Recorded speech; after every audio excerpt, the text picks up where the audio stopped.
Welcome back to WristFind. Today we are building our own watch using only parts from AliExpress. About a year ago, I made this as my first AliExpress made watch, and I actually custom engraved this dial with a little astronaut on it. So this was sort of my first stab at it, and it was honestly a really fun but sort of humbling experience. There were a lot of things I learned from it and some things that I would do differently this time. So with that being said, let's jump onto AliExpress. All right, so there's a few key things that you need when building a watch from AliExpress.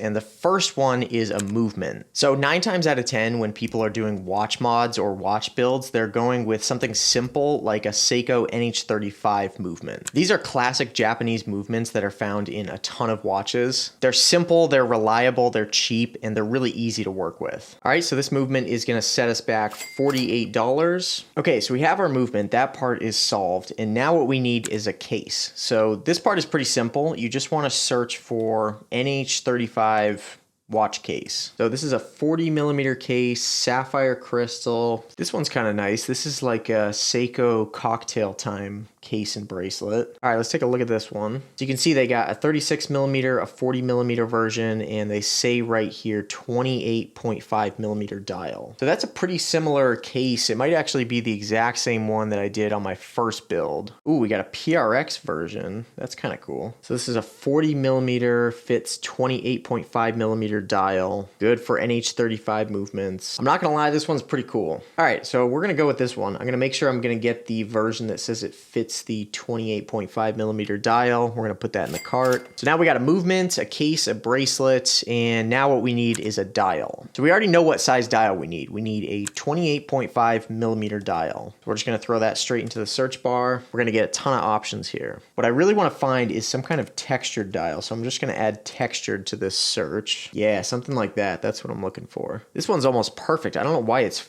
$47 for this dial. That is a pretty ridiculous price, but that's kind of the look I'm going for. So I'm gonna see if I can find another one. The carbon fiber is kind of cool too. All right, I think I found the one. So these ones are awesome. It's got that same textured dial. There's a bunch of different colors. All right, we're gonna go with the white dial, and I'm actually gonna get the one with the hands just to save us a step. We're gonna throw that one in the cart. Since it's kind of a plain white dial, I wanna add a little pop of color to it, and I think the best way to do that is with a colored seconds hand. So let's look for one of those. So I just want something simple. I want it to match the original hand that we had, just in a different color. Yeah, let's go with this one. I think a little pop of red on the white dial will look nice. And actually, now that I'm thinking about it, we also have a date window. Let's see if we can find another NH35 that has some red in it. I think we should go for the full red. I think that's gonna look cool with the white text matching the textured white dial. And then the red date wheel will match the seconds hand. All right, so I'm gonna swap out the original NH35. I'm gonna remove that, and I'm gonna put in this red wheel. So we're gonna throw that one in the cart. And it looks like our total with shipping and fees comes out to $131.92. So let's go ahead and place the order.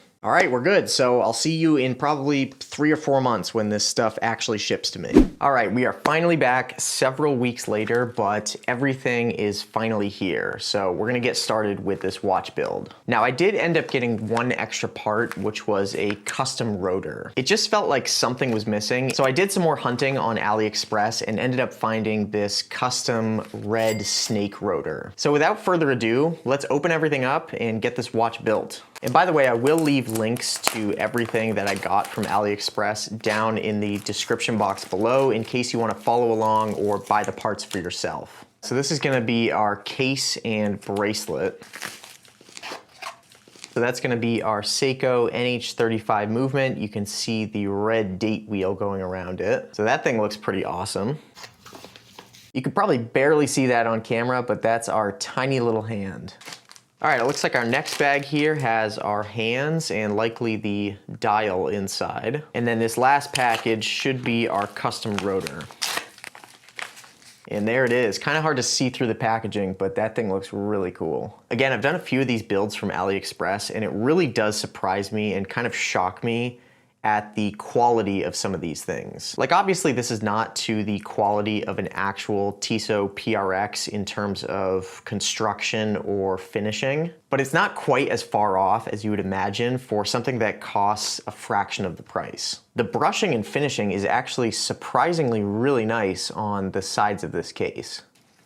All right, so here's a closer look at our snake rotor. I've never done a rotor change before, but I have watched several YouTube videos on it. So in theory, all we have to do is unscrew this little screw right in the center of the movement, and then this rotor should just pop right off. So I'm gonna see if I have something a little bit wider for this. Yeah, something like this might actually work. By the way, this little screwdriver toolkit thing is one of the best things that I own. You got the screwdriver that locks into the top. It's electric, it's battery powered, and it's got all of these different tips and attachments to it. This is not sponsored at all, but if you want to check out this thing on Amazon, I'll leave a link down below. But let's see if the screw head's actually gonna work. All right, we are having no success here. The problem is it needs a really thin and really wide flathead screw tip. So most of these default ones are just not cutting it. Okay, I think I may have found the solution. So this is actually like a watch case back opener. And I think this is actually gonna work as a screwdriver. All right, we got some movement.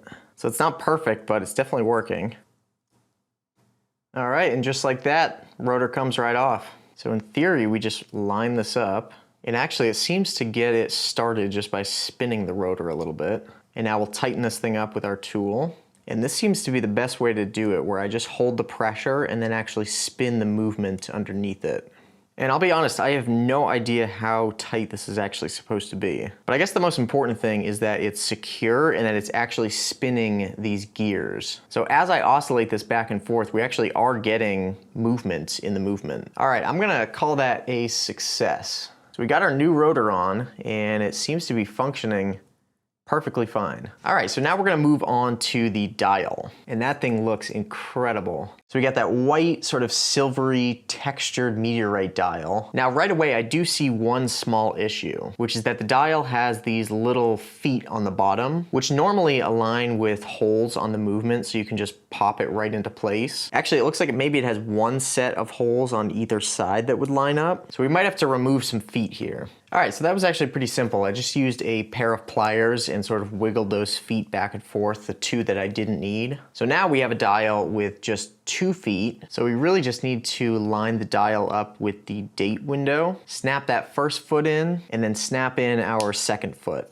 All right, so we got our dial in place and we're ready to move on to the hands. So you always have to start with the hour hand first. And this one's always the easiest because the diameter of the hole is the biggest. And before you press down the hand, you do just want to advance the time forward right until the date changes, just so you know you're right at midnight. So you're just gonna twist it forward slowly until that date window pops to the next day. And right there, as soon as it clicks, that's when you know you're at midnight. So now you want to just spin that hour hand around until it's right at 12 o'clock. And from here, you're going to need one of these little hand presser tools that has a hole right at the end. And just apply a little bit of pressure until the hand clicks into place. Now I've done this a few times, so I know kind of what to feel for, but even saying clicks into place is not a very accurate description of what you're feeling. It's more like when you feel enough pressure that the hand isn't gonna move, but not so much pressure that you're breaking the stem or the internal mechanics. And then you just wanna test it. So you wanna spin the hour hand around and make sure, importantly, that it switches again when you get to midnight. All right, so I'm pretty happy with that. Now we're gonna find our minute hand and get him on here. So one of the easiest ways to do this is just to rest the hand roughly where it's supposed to go, and then use a pair of tweezers to just gently guide it onto the stem. Okay, so now we have the hand lined up, and we have to do the same process of using our little hand pusher tool and pushing with just enough pressure to get the hand securely on there, but not enough to bend it or damage it in any way. The date change is slightly early, but honestly, I can live with that. All right, finally, we have the dreaded seconds hand. Now this is notoriously the hardest one, and we are working with our tiny custom hand, so hopefully we can get this. And it is hard to pick up on camera, but hopefully this gives a perspective of just how small this hand is. Now this one just takes a lot of precision and probably multiple attempts, but the nice thing is that we don't have to worry about lining it up with anything else. And again, I've found sometimes the best strategy is just to get it roughly in place and get it right on that stem, and then use the pusher tool to sort of angle it and lock it into place.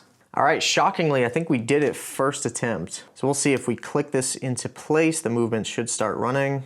And there we go, we got our second hand working. Okay, so now we get to another tricky part, which is sizing up the stem. So to do this, what we have to do is actually first remove this crown and stem from the movement. So when you have the crown pushed all the way in, there's a tiny little button right at the bottom of the movement, and you just want to push that button or that lever straight down as you pull out the crown.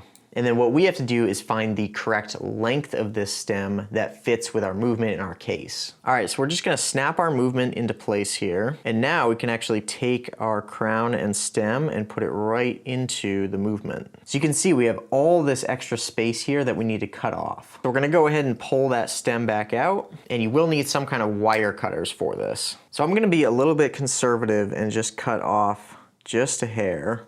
So we're gonna start with that. And usually you're gonna have to file this down just a tiny bit to get it to screw in properly. So I'm just gonna use a little Dremel sander here. And you can verify that it works just by putting the crown back on. And this is obviously too small, so we're gonna take some more off. So we got the stem in. All right, so you can see that the crown can fully screw in. The movement is working, so we should be good to go. So now really all we have to do is get this case back on and get our bracelet on. And this is just a simple push down case back. So no screwing or tools needed. We just have to line this up and give it a good amount of pressure on every side. All right, so that took quite a bit of pressing on the case back, but we did end up getting it. We got the bracelet sized, and here is the final product. I'm incredibly happy with how this turned out. It's even better than I expected, and honestly, the quality of these materials is pretty top notch for what I paid. So again, if you're interested in doing this build for yourself, I will leave all the links down below to everything I got from AliExpress. Just be forewarned that it is not for the faint of heart. This was not my first time, and it was still difficult. But if you do mess something up or you have to get new parts, it's not the end of the world. It's still a fun learning experience. And it is really cool once you have the full thing built and you can show it off to people. But thank you so much for watching. Make sure to subscribe to the channel to stay up to date with all things watch collecting, and I will see you in the next video.